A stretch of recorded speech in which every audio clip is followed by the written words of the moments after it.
우리 하나님께 영광을 돌립니다. 위기는 기회다, 이런 말을 우리가 많이 하죠. 너무나 멋진 말입니다.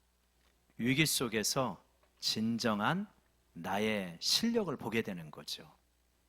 그리고 나의 한계도 알게 되고 어떤 부분이 이러한 위기를 자초하였는가 하는 것도 깨닫게 됩니다. 그래서 그 위기를 잘 극복하게 되면 이전보다는 한 단계 올라선 삶을 살아갈 수가 있게 되어집니다. 그걸 잘 아는데 막상 위기에 부딪히면 이 말이 머릿속에 떠오르기는 하는데 실제로 기회로 삼아가지고 성장하기보다는 낙심하기도 하고 실망하기도 하고 포기하기도 합니다. 그래서 성장의 기회가 아니라 오히려 침체에 빠지는 기회가 돼버릴 수 있다. 그런 걸 우리가 많이 경험합니다. 오늘 다윗을 보면 굉장히 큰 위기를 맞았습니다. 그럴 때 이 위기 속에서 그는 어떻게 반응을 했을까? 그리고 어떻게 그 위기를 돌파했을까? 이런 부분들을 우리가 같이 살펴보고자 합니다. 오늘날 이제 코로나가 엔데믹으로 나아가고는 있지만 여전히 또 풀리지 않는 경제적인 어려움들이 많잖아요. 고유가에, 고물가에, 환율 문제에, 이런 것들 때문에 코로나가 끝났으면 이제 회복될 거라고 생각했는데 언제까지나 이렇게 어려움들이 계속될 건가, 이런 가운데 답답하신 분들도 많이 있을 것입니다. 오늘 다윗의 이 장면을 보면서 하나님 앞에서 우리의 삶을 잘 풀어나갈 수 있는 지혜를 같이 얻을 수 있기를 원합니다. 다윗과 600명의 군사들이 전쟁터에 나갔습니다. 그래서 이제 전쟁터에 나갔는데 이들이 블레셋 진영에 망명하고 있었거든요. 그래서 시글락이라고 하는 작은 성읍에 머물고 있습니다. 근데 블레셋하고 이스라엘하고 대규모 전쟁이 벌어졌습니다. 전투 정도가 아니라 민족의 사활을 건 대규모 전쟁이 벌어진 거예요. 근데 망명하고 있는 다윗은 블레셋 편에 서서 자기 동족 이스라엘과 전쟁에 합류하지 않으면 안 되었습니다. 기가 막힌 순간이죠. 정말 초조한 마음을 가지고 전쟁에 합류하려 저 위에 아벡까지 올라갑니다. 한 키로가 100km 정도 됩니다. 시글락에서 아벡까지. 근데 다행스럽게도 블레셋의 방백들이, 즉 장군들이 다윗은 믿을 수가 없다, 그래가지고 다시 아벡까지 갔다가 시글락으로 돌아오게 된 거죠. 오늘 장면이 그렇게 됩니다. 사흘길이라고 말합니다. 사흘길 만에 100m 정도를 행군해서 돌아오게 된 겁니다. 100km 정도를. 근데 이제 이 100km 정도를 돌아오게 됐는데 이때 전쟁에 나가게 됐을 때 남방 지역은 공백지대나 상관이 없었습니다. 보면 블레셋이 자리를 차지하고 있었는데 그 밑에가 아말렉이 차지하고 있었거든요. 근데 블레셋이 모든 군사력을 모아가지고 아벳으로 갔습니다. 그러니까 남방 지역이 공백 상태잖아요. 기회는 이때다 해가지고 노략질에 능숙한 아말렉이 남방 지역을 싹 쓸어버립니다. 그러면서 시글락에 쳐들어와서 이 유대인들하고 이스라엘하고 아말렉은 원수 관계니까 잘 됐다 싶어가지고 완전히 불살라버립니다. 자비를 베풀지 않고, 그리고 모든 아녀자들, 아이들을 다 사로잡아갑니다. 남자들은 별로 없었습니다. 왜냐? 전쟁터에 다 나갔으니까. 이 장면입니다. 이렇게 완전히 휩쓴 다음에 이제 전쟁에 갔던 600명의 용사가 내려와 보니까 기가 막힌 겁니다. 아무것도 남은 게 없는 거예요. 그래가지고 얼마나 슬퍼했는지 4절에 보니까 다윗과 그와 함께한 백성이 울 기력이 없도록 소리를 높여 울었더라. 많이 울면 나중에 어떻게 합니까? 이 소리밖에 안 나오죠? 울 기력이 없는 겁니다. 너무 크게 통곡하면서 울었더니 나중에 울 기력도 없어요. 그러면서 이제 울음을 잠시 진정하고 생각해 보니까 너무 분한 거예요. 너무 속상한 거예요. 이제 분노가 치밀어 올립니다. 이게 지금 다 누구 때문이냐? 다윗 때문이다. 다윗이 리더가 돼가지고 우리 가족들을 지킬 만한 군사도 남겨두지 못하고 블레셋에 꼼짝 못하고 600명을 다 이끌고 가가지고 전멸하게 만드냐. 다윗이 문제다. 그래갖고 다윗을 돌을 들어서 막 치려고 합니다. 위기일발이죠. 이 돌을 들은 사람들, 그러면서 눈이 벌게 가지고 자기를 치려던 사람들의 얼굴을 보니까 다윗이 기가 막힙니다. 이게 누구냐? 10년 넘게 같이 고생한 사람들, 동지로서 하나님의 사랑과 공의가 이루어지는 그런 나라를 건설하자고 같이 이야기하면서 꿈을 꾸었던 그 동지들이 자기 아내 붙잡혀가고 자식 붙잡혀가고 집에 불살났다고 돌들어 죽이겠다고 달려드는 겁니다. 기가 막히지 않습니까? 여러분 같으면 이런 상황이 어떻게 하겠습니까? 많은 사람들은요, 이때 무너집니다. 지금 고생하면서 여기까지 왔잖아요. 그런데 이게 마지막 고비인데, 이 마지막 고비인 걸 아나요, 군사들이? 조금만 더 참으면 될 것 같은데 그걸 모르고 당장 내게 큰 해가 임했다고 다윗 죽이려고 하는 거예요. 사랑하는 사람들, 뜻을 같이 했던 사람들, 10년 넘게 같이 고생한 사람들이 자기 죽이겠다고 달려들면 여러분 큰 실망이 될 겁니다. 교회 지도자가 예를 들어서 지금 같이 10년 넘게 오랫동안 같이 교회를 이렇게 세워왔는데, 그런데 막 이제 장로님이 잘못했다 그러고 권사님이 잘못했다 그러고 목사님이 잘못했다 그러면 지도자들이 얼마나 힘들겠어요? 마치 이런 상황인 거예요. 그때 낙심하기 쉬운데 다윗은 그러지 않았다. 굉장히 다급한 순간이었는데 6절에 보니까 백성들이 자녀들 때문에 마음이 슬펐죠. 그래서 다윗을 돌로 치자 하니 다윗이 크게 다급하였으나, 그러나 그 다음 읽어볼까요? 시작. 그의 하나님 여호와를 힘입고 용기를 얻었더라. 용기를 얻었습니다. 용기를 내었습니다. 우리도 위기의 순간에 용기를 내기를 원하잖아요. 근데 내 힘으로 용기가 잘 안 나는 거예요. 어떤 사람은 그냥 어려워도 끄떡없는데 많은 사람들은 어려우면 낙심부터 하는 거예요. 근데 다윗은 용기를 내었어요. 어떻게? 하나님을 힘입어서 용기를 내었다. 근데 그 하나님, 다윗이 힘입었던 하나님은 어떤 하나님이냐? 한번 따라오겠습니다. 그의 하나님. 그의 하나님이었어요. 다윗의 하나님이었습니다. 어떤 하나님이다? 나와 늘 함께 하셨던 하나님이었다는 거예요. 지금 기름 부음을 받음부터 지금까지 사울이 자기를 죽이려고 그렇게 쫓아다녔을 때 털끝 하나 손상받지 아니하고 위태로운 순간마다 지켜주셨던 하나님, 사자의 입에서 곰의 발바닥에서 어린 시절부터 지켜주셨던 그 하나님, 그 하나님이 나와 함께 계시는구나. 그래서 그의 하나님을 바라보았을 때 뭐가 생기는 거예요? 용기가 생겼던 거예요. 여러분, 위기의 순간에 위기 바라보고요, 사람 바라보면 낙심합니다. 사람은 위기의 순간에 나를 배반하거나 나에게 돌을 치려고 하거나 나를 떠나거나 나를 무시하거나 그런 거예요. 사람은 원래. 그때 누구를 바라봐야 되냐? 나의 하나님을 바라보는 거예요. 지금까지 오랜 세월 많은 위기가 있었지만 그때마다 지켜주셨던 하나님이 아니던가. 이번에도 틀림없이 나를 붙들어 주실 것이다. 무모하게 하나님 믿는 게 아니에요. 계산이 있어서 믿는 거예요. 경험이 있어서 믿는 거예요. 지금까지 무수한 위기 속에서 내 삶 속에 개입해 주셨거든요. 나 보호해 주셨거든요. 그러니 이번 위기도 틀림없이 함께 해주실 것이다. 그 생각이 들자 마음속에서 용기가 생겨나는 것입니다. 여러분, 위기의 순간에 나의 하나님을 바라보시기를 간절히 부탁드립니다. 지금 여러분 용기를 내야 되는 장면이 어떤 장면입니까? 여러분 삶에 있어서 어떤 분은 직업 세계일 거예요. 어떤 분은 관계의 장면일 거예요. 여러 장면들이 있습니다. 우리 송탄 지역이 알고 보니까 복받은 지역이더만요.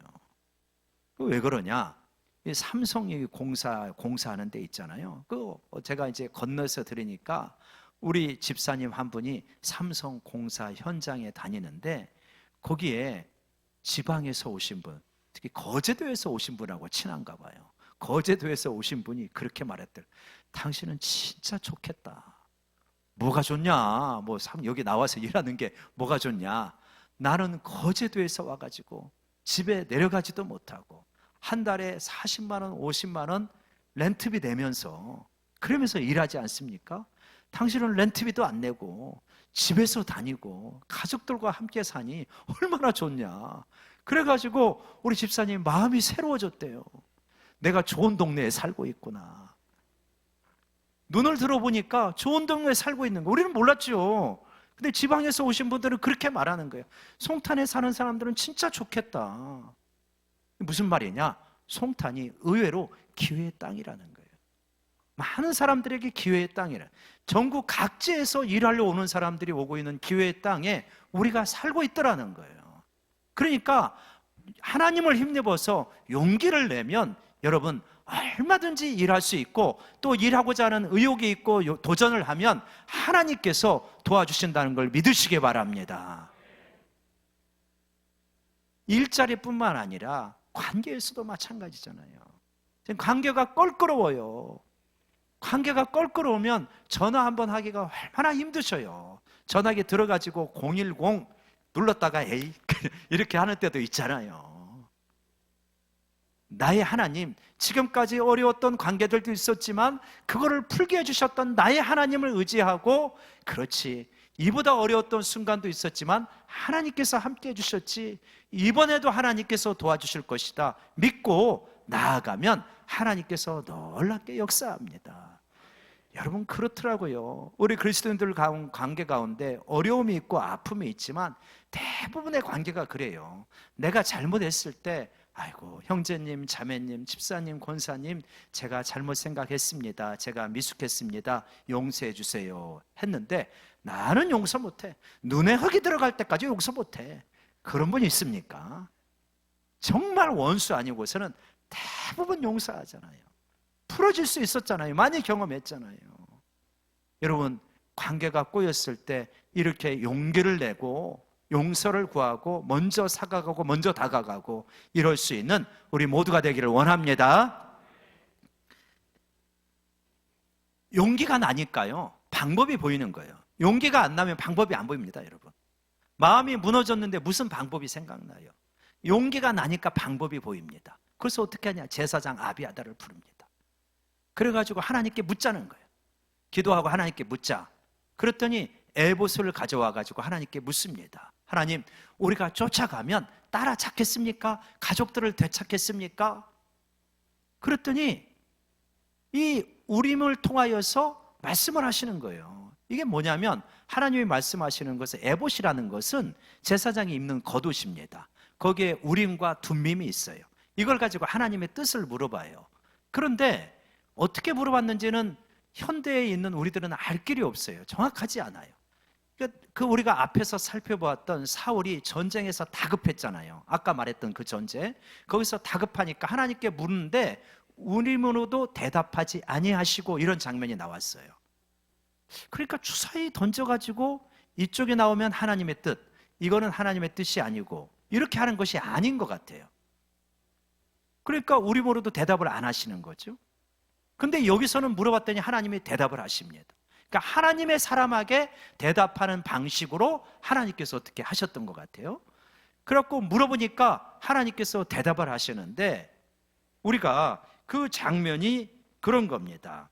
8절에 그렇게 나와요. 다윗이 여호와께 묻자와 이르되 내가 이 군대를 추격하면 따라잡겠나이까 하니 여호와께서 그에게 대답하시되 그를 쫓아가라. 내가 반드시 따라잡고 도로 찾으리라. 이렇게 되어 있는데 이 장면이 이 다른 번역으로 보면 좀 더 선명해요.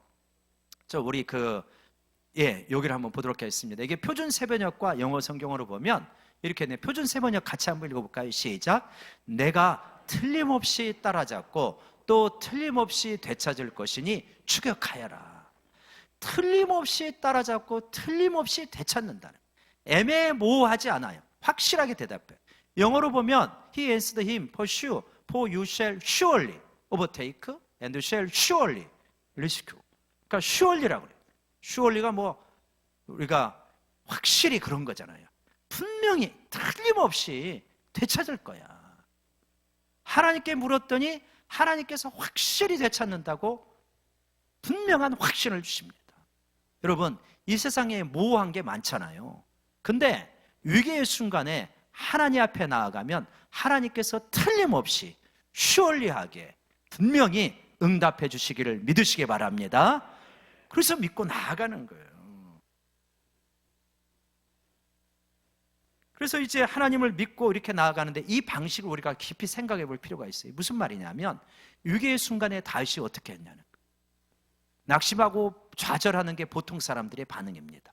다윗은요, 동지들이 돌을 치려 죽이려고 했을 때 자기를 지금까지 도우셨던 하나님을 바라봤습니다. 시각을 사람과 문제를 바라보는 게 아니라 눈을 들어서 하나님을 바라보고요. 그리고 제사장을 부릅니다. 하나님을 바라보니까 용기가 났죠. 제사장을 불러요. 그리고 하나님께 묻고요. 묻고 나서 따라가서 결국은 되찾습니다. 우리도 마찬가지다. 문제가 생기면 사람과 문제를 바라보는 게 아니라 눈을 들어서 하나님을 바라봐야 된다. 그리고 힘을 내고 용기를 얻은 다음에 목회자나 장로님이나 권사님을 불러서 같이 기도해야 되는 거예요. 그러면 하나님의 뜻이 보여요, 거기서. 그리고 그 뜻을 따라 순종하면 놀랍게 하나님께서 개입하시고 역사를 일으킨다는 것을 체험하게 될 것입니다.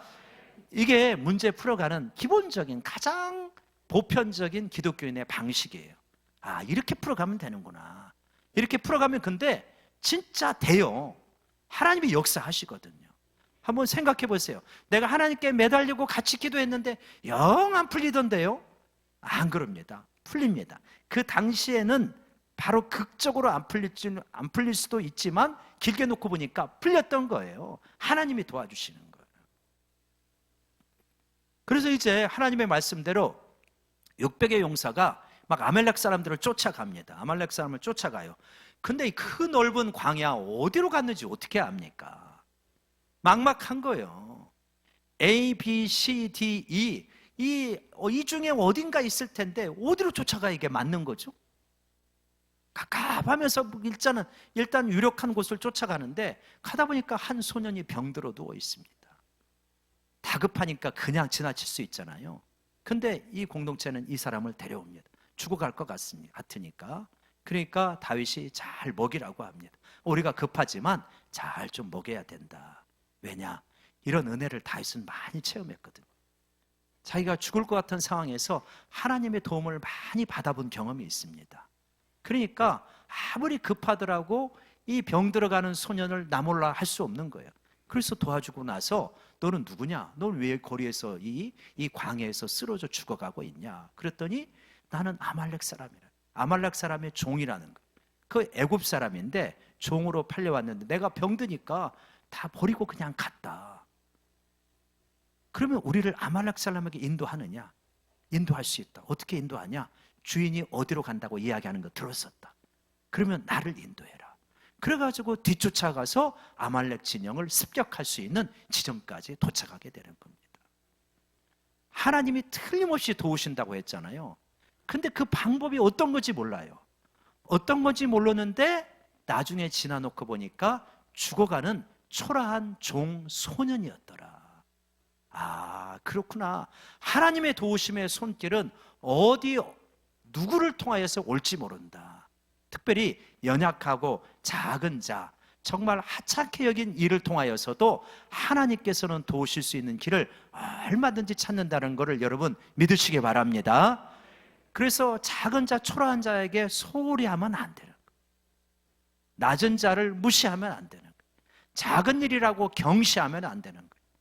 얼마든지 그 일을 통하여서 하나님의 놀라운 구원의 역사가 이루어질 수 있는 것이다. 작은 선행이 우리에게 큰 승리를 가져올 수 있게 된다는 걸 믿으시기 바랍니다.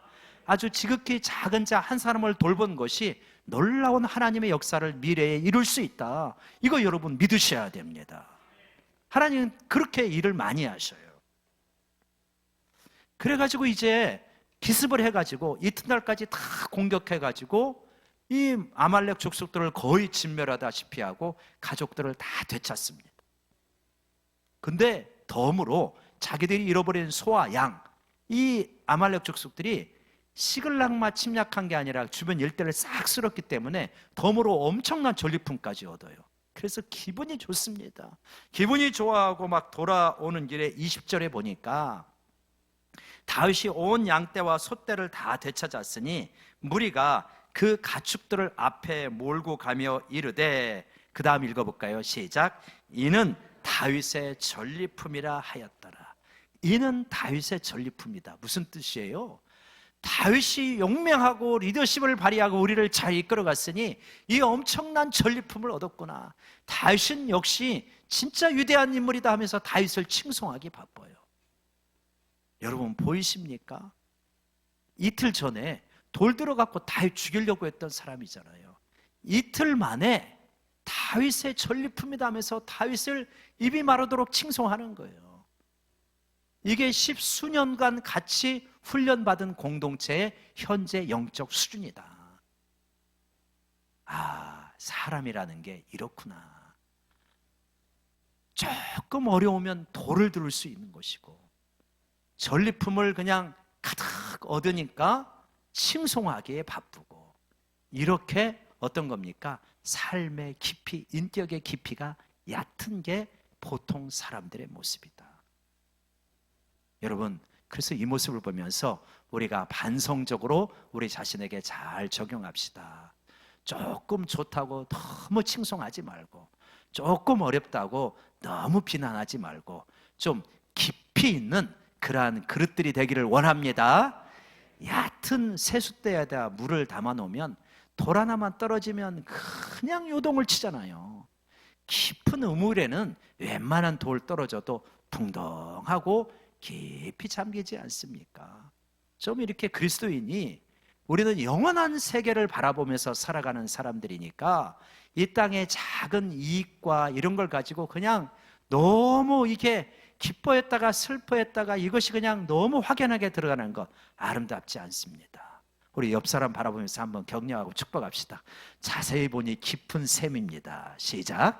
자세히 보니 깊은 샘. 우리 영광교회 성도들은 다 깊은 샘인 줄로 믿습니다. 좀 깊어져야 됩니다, 우리가.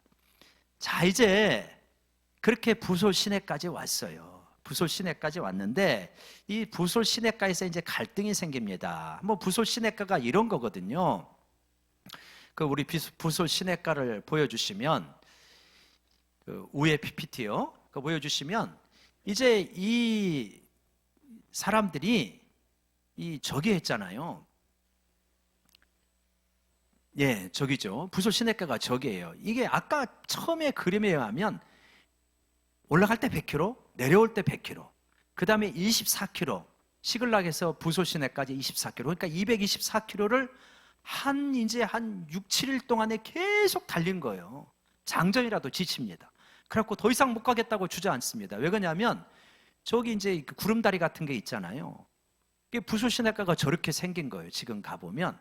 근데 물이 있지만 양쪽이 상당히 협곡 형태입니다. 협곡 형태의 이 구름다리 같은 걸 놓잖아요.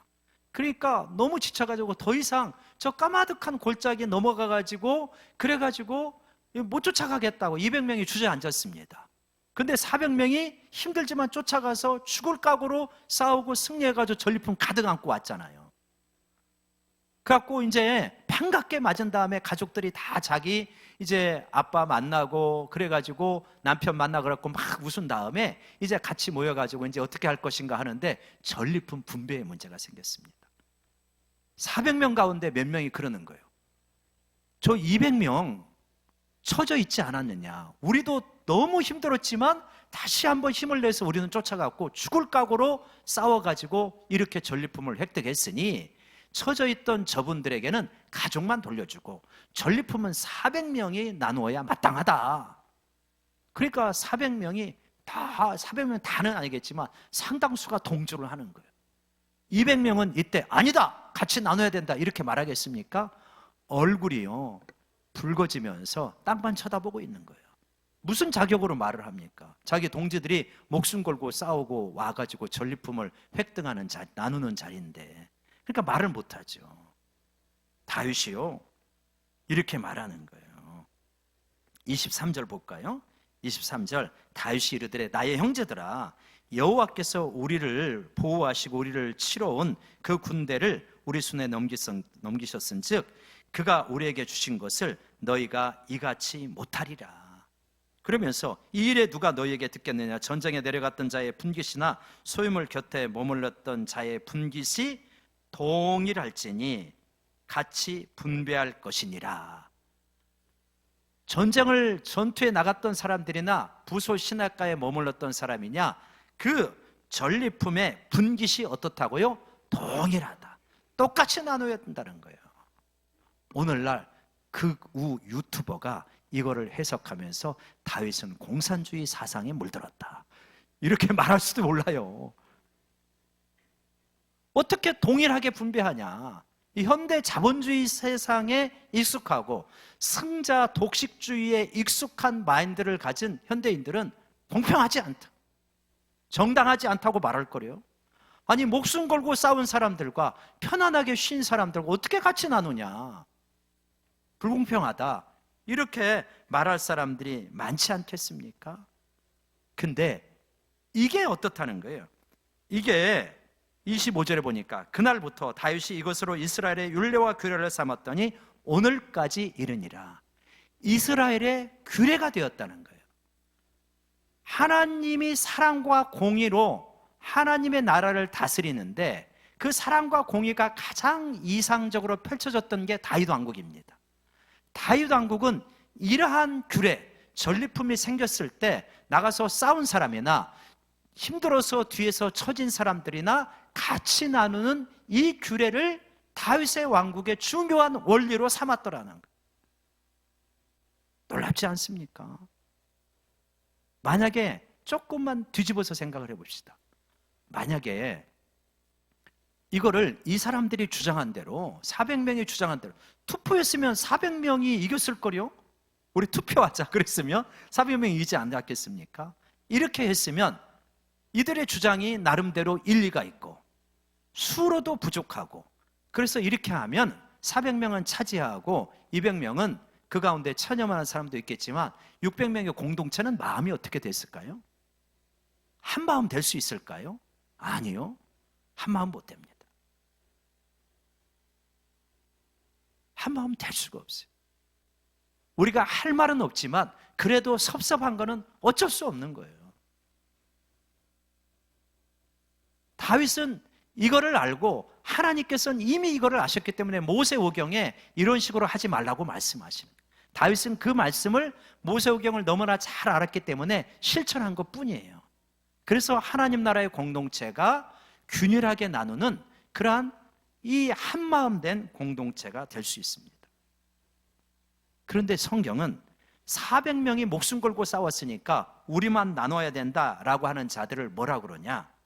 참 합당한 주장이다 라고 말하지 않아요. 22절에 보니까 다윗과 함께 갔던 자들 가운데 400명 전부가 아니라 이 주장을 강하게 했던 사람들은 악한 자와 불량배들이 다 이르되, 이런 사람들은 성경에서 볼 때 불량배라고 말하는구나. 어떤 사람이요? 승자 독식주의를 주장하는 사람들이 성경의 시각으로 볼 때는 불량배인 거예요. 하나님이 기뻐하시는 게 아니에요.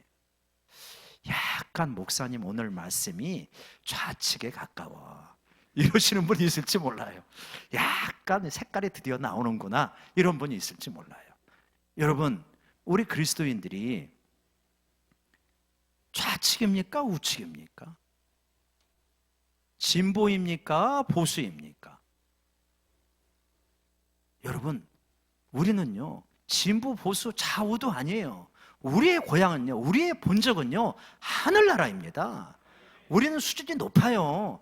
좌우 진영 논리에 우리 자신이 빠져 있으면 안 돼요. 그거는 이 세상에 자기 욕심, 자기 주장에 충실한 사람들의 진영 논리고요. 우리는 그보다 훨씬 높습니다, 수준이. 우리는 하늘이 고향이에요. 그래서 우리는 진영 논리 따라 가지고 의견을 펼치는 게 아니고요, 하느님 나라의 기준을 따라 가지고 우측에서도 비난할 것이 있으면 비판하고요, 좌측에서도 비판할 것이 있으면 비판하는 거예요. 우리는 진영 논리 따라가 사는 게 아니라 하나님 나라의 진영 논리 따라가는 사람인 줄로 믿습니다. 그리고 하나님 나라 진영 논리로 살아야 돼요. 그래서 우리가 살아가고 있는 이 승자 독식주의의 이 세상의 큰 문제는 우리 사회를 위태롭게 만들어요. 자본주의는 공산주의보다는 확실히 나은 시스템인데 가장 큰 문제가 빈부격차예요. 이 빈부격차가 갈수록 심해져요. IMF와 코로나를 지나면서 중산층이 자꾸만 몰락해가고 빈부격차가 자꾸만 심해지는 거예요. 이러할 때 승자는 독식할 수밖에 없는 것이다. 이 논리로 살아가면 하나님 나라의 원리에 합당하지 않다. 이거를 우리가 분명하게 알아야 됩니다. 왜 그러냐? 이 전리품이 다윗이 말하는 근거가 뭐예요? 야, 서로 사이좋게 나눠야지. 그게 아닙니다. 다윗이, 우리가 읽었듯이 다윗이 왜 전리품을 획득한 사람이 부솔 신학가에 있는 사람에게 나눠줘야 된다, 균일하게 가져야 되는 이유는 뭐냐면, 다윗이 말하는 것은 이 승리는 누가 거둔 거예요? 그래요. 목숨 걸고 싸운 사람들이 있지만 근본적으로 하나님이 주신 거라는 거예요. 아멜렉 사람에게 이르게 했잖아요. 그 넓은 광야에서 아말렉 사람에게 도달하게 하고, 그 도달할 수 있도록 애굽 소년을 만날 수 있었고, 그리고 적들은 이 아주 광란의 파티를 벌여서 방심하고 있었고, 많은 여건들이 하나님이 도와주신 거예요. 그래서 승리를 하나님이 주신 것으로 알아야 되기 때문에, 너희가 은혜로 승리를 받았지 않았냐, 너희들이 원래 어떤 사람이냐, 다 빚지고 원통하고 서러움 당했는데 하나님의 도우심으로 여기까지 왔지 않느냐, 그러니 나누는 것이 마땅하다는 거예요. 여러분, 우리가 살아가는 이 세상도 우리가 뭔가 다른 사람보다 많이 알고 있거나 갖고 있거나 지위가 높거나 순전히 내 몫입니까? 아니잖아요. 공부 잘했다, 이거 타고날 때 머리가 좋은 거예요. 사실은 이거 하나님 주신 거예요. 돈을 잘 벌었다, 굉장히 애 많이 쓰셨죠. 절제 많이 하시고. 그렇지만 그 재능도 환경도 하나님 주신 거예요.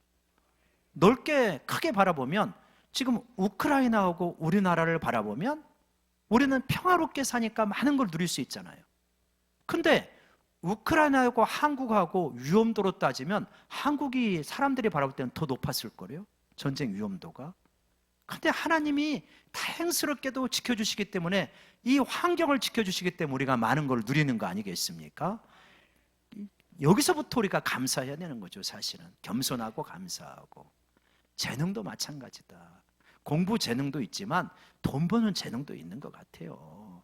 제 친하게 지내는 노예 목사님이 있는데, 그분은 그런 쪽에 재능이 있더만요. 그래가지고 네이버 뭐가 있는데요, 영수증을 사진으로 찍어가지고 올리면은 이게 5원인가 50원인가 이게 축적이 돼요. 그래가지고 이게 이거 몇만 원 자기 받았다고 그러더라고요. 그러면서 나한테 앱을 가르쳐주고 영수증 나올 때마다 찍어요. 제가 돈을 내도 영수증 달라고 해가지고 찍으셔요.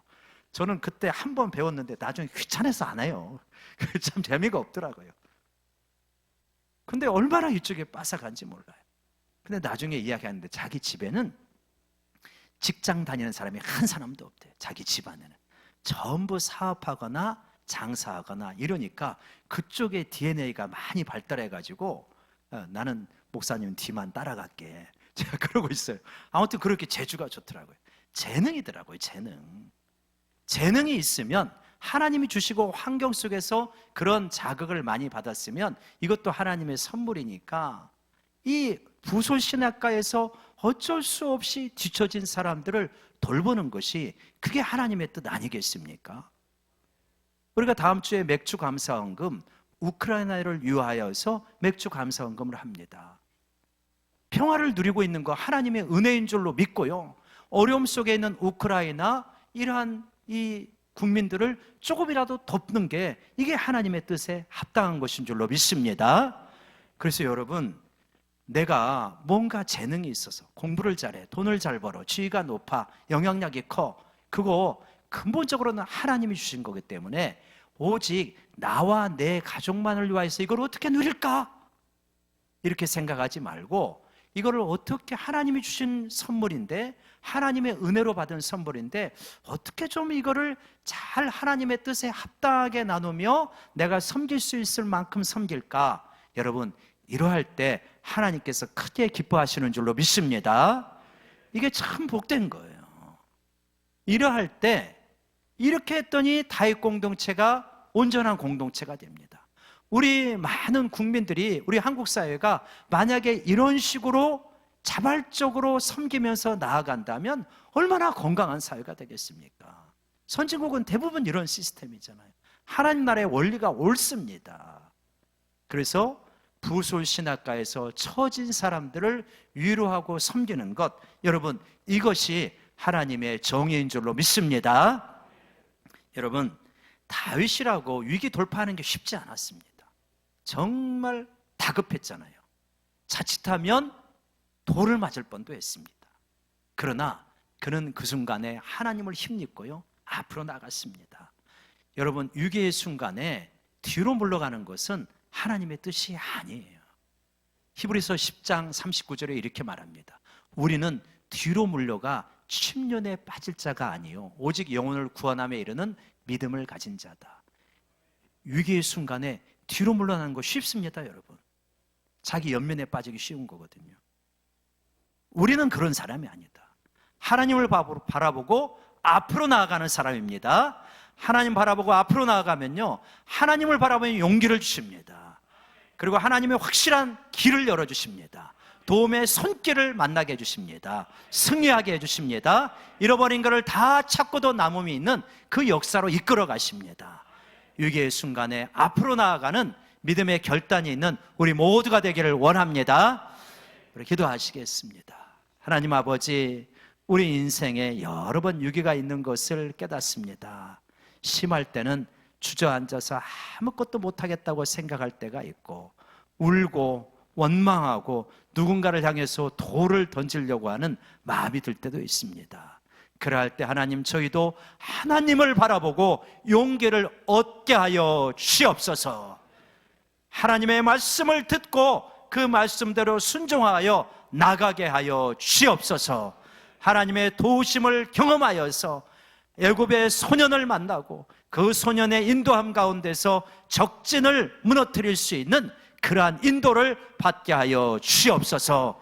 하나님을 의지할 때 승리가 우리의 것이 될 줄로 믿습니다. 예수님의 이름으로 기도드립니다. 아멘.